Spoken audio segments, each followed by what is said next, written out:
I'm Joe Quirk. I serve as Seavangelist at the Seasteading Institute. And I want to start off mentioning a local leader who addresses global challenges. Amanda Joy Ravenhill is the executive director of the Buckminster Fuller Institute, and she came to speak at our Seasteading workshops. And it's only fitting, since Seasteaders offer an answer to one of the most important questions that's ever been asked, and it was asked by Buckminster Fuller. How do we make humanity work for 100% of humanity in the shortest possible time through spontaneous cooperation without ecological damage or disadvantage to anyone? And fortunately, he offered a very clear answer. You never change things by fighting an existing reality. To change something, you build a new model that makes the existing model obsolete. And Buckminster Fuller offered a very clear path to getting that done. He designed a floating city a half-century ago. So in 1967, Buckminster Fuller unveiled his design for a floating city. Fuller claimed 5,000 residents would enjoy a better standard of living than land-based residents. It specified desalinated seawater. Its feasibility was independently verified by two different departments of the US Navy. The cost estimates came to within 10% of Fuller's estimates, and the city of Baltimore expressed interest in hosting Fuller's city in their bay. President Lyndon Johnson featured the model in his White House, and when the Johnson administration transitioned to the Nixon administration, cities that didn't support Nixon were punished. Federal regulators stalled the project for decades, and Buckminster Fuller wrote lovingly about his idea for a floating city right up until he died in 1983.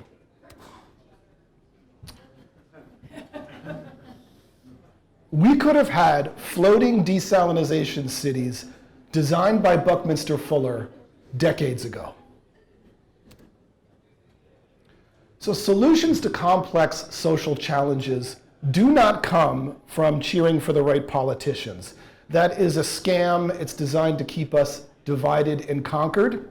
There aren't two solutions to every problem. There are billions of solutions to every problem.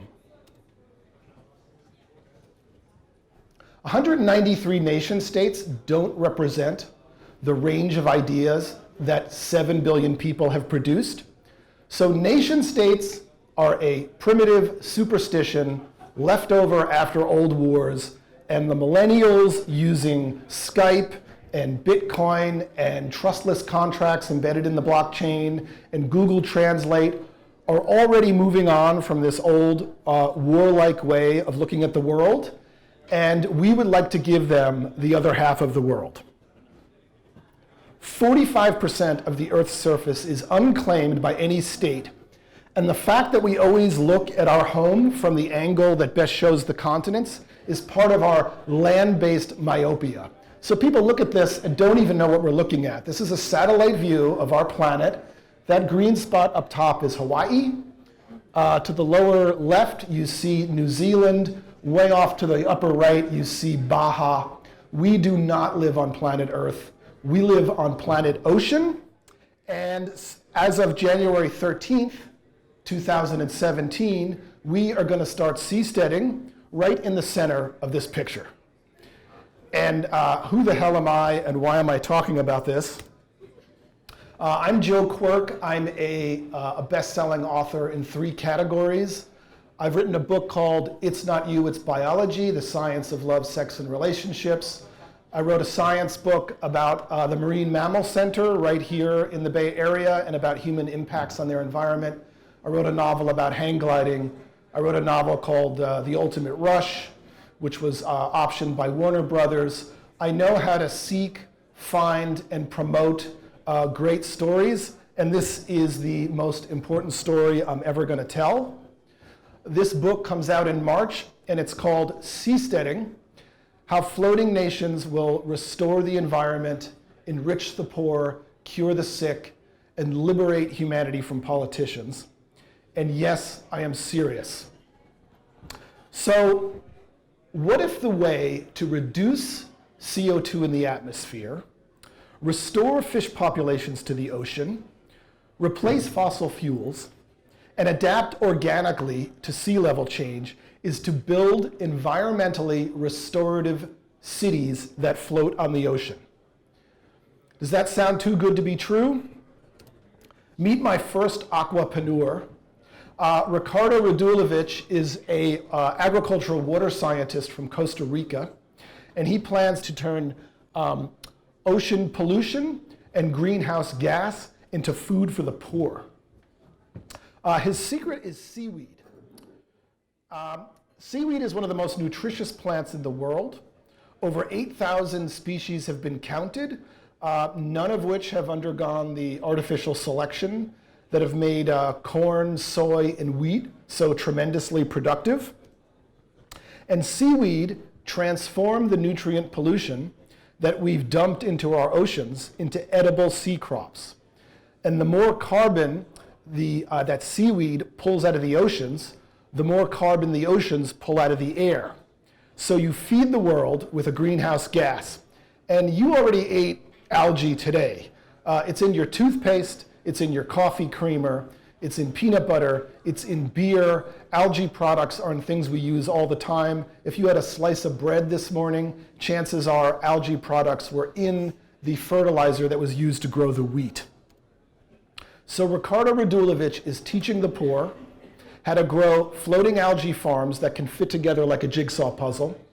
And he wants to scale up these ocean farms to feed over 9 billion people by 2050. And Ricardo's Sea Gardens project has received grants from the World Bank and from the Bill and Melinda Gates Foundation. And many people are calling this the blue revolution of the 21st century to evoke the green revolution of Norman Borlaug, the plant geneticist from Iowa, who is credited with saving over 1 billion lives. And Ricardo's message has moved a key person in the big agriculture industry. My friend John Guido works in agriculture. He's reached out to Ricardo and other seaweed entrepreneurs. And we are planning a company called Restorative Foods. So imagine eating to restore the environment. My next aquapreneur has a plan to restore the oceans with fish, to restore fish populations to the oceans. Our friend Neil Sims is a fisheries biologist from Australia, and he plans to feed the world with sustainable sashimi using free-floating aquapods which travel with the schooling fish, recreating conditions in the wild with negligible environmental impact. So Buckminster Fuller's designs are back and they're at sea. So imagine fish cages in the shape of Buckminster Fuller's buckyballs. They're untethered, they're free-floating. The fish school as if they are wild, and the cage moves with them. And these fish live better than wild. They're well-fed, they have no detectable mercury, they have no parasites, they have no pesticides are used, no biofoulants are used. There has been no measurable impact on the ocean. The Velella Mariculture Project was named one of Time Magazine's 25 best inventions of 2012, and it's a green, profitable, scalable technology for repopulating the oceans with happy fish. And this is just the prototype. These are getting much bigger already. So I quote Neil in the book, and he says, we need to bring together the environmental motive, the humanitarian motive, the profit motive, so they are not at odds with each other, but aligned with each other. And he also said, this tech is Seasteading 1.0. And he said, the blue frontier is just like the western frontier. First come the farms, and then towns sprout up to serve the farms. So what about my audacious claim that seasteading technologies can replace fossil fuels? So the ocean is the largest solar panel in the world, and Patrick Takahashi is a Hawaiian biochemical engineer, and he seeks to create sustainable floating eco-cities using OTEC, OTEC, or ocean thermal energy conversion, which is a proven green technology which uses the ocean itself as a solar panel. And this technology was demonstrated to work during the Carter administration. And OTEC plants are commissioned to be built all over the world right now. And an OTEC representative from Lockheed Martin said, and I quote, "Water will be the next oil." So here's how it works. It's not too complicated. In the tropics, surface waters are very hot. 1,000 feet below, they are very cold. If you send a 1,000-foot pipe down into the depths, you have a huge temperature difference between the top and the bottom. This can drive a massive turbine that can generate a gigantic amount of electricity. And these cities, based on this technology, will increase the number of ecosystems on the planet. So most of the ocean is a desert with almost no plants and fish. Organic matter, it sinks below where photosynthesis can reach. So this has been going on for billions of years. The oceans are full of this nutrient wealth that's at the exact Redfield ratio necessary to sustain life. Seastead farms, based on OTEC, will draw nutrients up into the sunlight where photosynthesis will engage, and this will create new ecosystems in the deserts of the oceans. Ocean farms, ocean gardens. Imagine if your city increased the plant life on the earth. And author Marshall T. Savage, he explained the potential for floating cities way back in 1992 with his book, The Millennial Project, and I want to quote from it directly. He wrote, "When the nutrient-rich waters from the depths reaches the sunlight waters of the surface, it has much the same effect on the barren ecology of the open ocean as the Nile itself has on the sterile sands of the Sahara. Just as the Nile created an oasis which nurtured one of mankind's oldest and most splendid civilizations, the new river of life will nourish mankind's newest and most dynamic civilization." Read that book. This is the fountain of life on the ocean, and it's not a dream, it's a business. Lockheed Martin wrote, and I quote, "Each commercial OTEC plant will create between 3,500 to 4,000 direct jobs." So what will this mean for the bottom billion? My friend Michael Strong, he's an education entrepreneur from the USA, and he plans to propel millions out of poverty with what his supporters have called 1,000 floating Hong Kongs, based on the 21st century's most advanced legal systems. So if you can imagine, our current US government is based on technologies when information traveled at the speed of a horse. And Michael wants to provide zones where governance based on 21st century values can be tried out to welcome millions with blue jobs.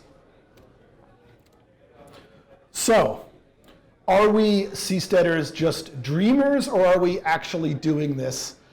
Meet our business partners, Rutger de Graaf and Karina Schapeska.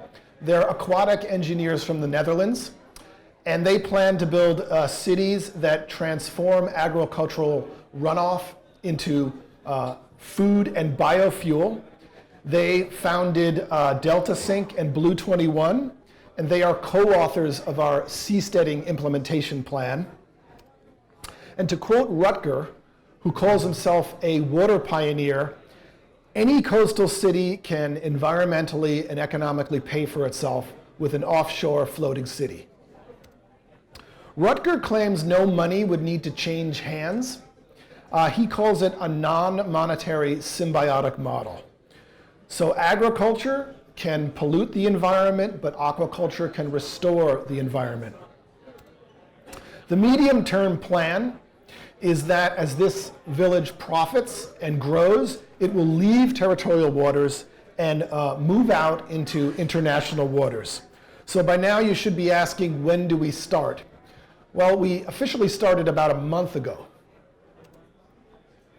So what if seasteading started in the most beautiful place on Earth, in some of the calmest waters on the ocean, among some of the nicest people in the world? So this is where Randy and I ate dinner a few months ago. This is the view from our dinner table. And we were sitting in the center of the blue frontier right there. In September, our team of 10 traveled to Tahiti and met with the president of French Polynesia, Edward Fritsch, several government ministers and mayors, and we gave a 2-hour presentation about the legal innovations, engineering innovations, and economic prosperity we plan to bring to French Polynesia with floating islands. And when we were done, President Fritsch told us through a translator, quote, "It would be wonderful if we could work with the Seasteading Institute to bring sustainable development and economic activity to French Polynesia." And he concluded, "Let's build the future together." But how did this happen? So Polynesian businessmen, led by Mark Collins, the man in blue on the right, he reached out to the Seasteading Institute and he invited us on a 10-day tour of potential sites for floating islands. And we visited aquaculture scientists, we visited coral reefs, we visited construction businesses. In this picture, we're meeting with a government minister of the blue economy and economic recovery. How's that for a seastead-friendly title? This guy already believes in what we believe in. And we gave this extended, detailed presentation to the president and his cabinet, who were very intense. This was my view of them before I got up to speak. Their poker faces were perfect. And when we were done, it was amazing to hear these ministers and mayors speak up. I mean, these politicians, they did not hold back. They did not wait for consensus. They didn't check the polls. They didn't ask somebody to prepare a statement. Right there on camera, they each spoke from the heart. And Felix Tokaragi, the mayor of Makemo, the outer island, he gave this spontaneous, impassioned plea right in front of the Japanese documentary team filming the proceedings. And he said he deals with climate change every month as his people's water tables turn to salt water. And he says he's worried about climate refugees. I was particularly moved after this to meet Mayor Sylviane Taruatea, mayor of Raiatea. And when we proposed our legal sea zone, a place of regulatory autonomy, her first question was, okay, how long do I have to train the youth for jobs? And afterwards, Monty Cosma, the second guy on the left, he looked at me and he goes, "This is better than jobs." He was like, this could be the innovation platform where in school, where these kids become the job creators and the entrepreneurs of the blue economy. So on January 13th, 2017, year one of the aquatic age began. Government ministers from French Polynesia traveled to San Francisco to sign our historic Memorandum of Understanding. Randolph Henkin on your left, on my right, on your right, executive director of the Seasteading Institute, who's here tonight. He announced Blue Frontiers, our brand new company. Our mission is to sell sustainable, innovative, modular floating platforms with significant regulatory and administrative autonomy in the territorial waters of host nations. The Floating Island Project will provide the means to adapt organically to sea level change and the means to innovate with governance so people can experiment with societies founded on 21st century values instead of 18th century values. We're going to start small. This is what our Dutch engineers from Blue 21 designed for French Polynesia. It's based on a local flower to honor the Polynesian culture. And Blue Frontiers will create an environmentally sound, self-sustaining, floating island starting with 2 or 3 pilot platforms. If we are successful, French Polynesia could become a leader in a brand new industry, exporting our technologies around the world. Our Dutch engineers at Blue 21 compiled this data. The orange dots are the places experiencing rapid population growth. The blue dots are places experiencing rapid population growth and floods and sea level rise risk. So these communities are our future customers. And why French Polynesia? So during our 10-day tour, Greg DeLon looked up the weather, and this is what he got. High of 84, low of 73, almost every single day for 9 straight days with almost no variation. This is their winter. What does French Polynesia sell the world? You hear the word said over and over and over every day when you're there. Paradise. French Polynesia has an economic incentive to make it paradise. Beautiful women routinely walk around with flowers in their ears, and they greet you like this when you arrive at their restaurants. Mayor Sylviane Taruatea greeted us like this, all like 12 of us, and then she personally poured all our coffee. This is like the leader of one of their islands. I mean, if you meet Donald Trump, you think he's going to put flowers over your hair? You think Hillary's going to pour your coffee? No, this is a very unique place. And 50 years ago, sailors used to tell tales of this magical fantasy. You know, oceans as warm as your bath, where you can swim among sharks that don't bite you, where you can pet manta rays, where people escort you up to the corals, and you can pet the head of a giant wild eel like it's a dog. And these divers, they go up to the coral and they do this. And the tropical fish come out of the coral so you can look at them. I witnessed this with my own eyes in September.